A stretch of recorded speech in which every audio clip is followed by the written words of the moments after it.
যেদিন আমি বিমানে প্রথম উঠেছিলাম, ভেবেছিলাম আমার ভাগ্যের চাকাটা হয়তো ঘুরতে শুরু করেছে, কিন্তু না। সেদিন থেকেই আমার স্বপ্ন ভাঙা শুরু হয়েছে। বাবা হারানো মায়ের স্বপ্ন, বোনের মুখে হাসি ফোটানো, ছোট ভাইয়ের শখ, আত্মীয় স্বজনদের পেন দেওয়া কথা, নিজের কেরিয়ার।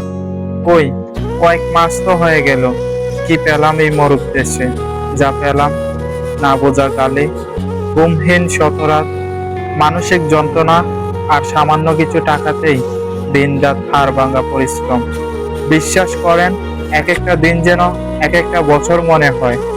প্রতিটা নিঃশ্বাস যেন গলাতে আটকে যায়। পাশে থাকা বালিশটাও শুকাতে চায় না।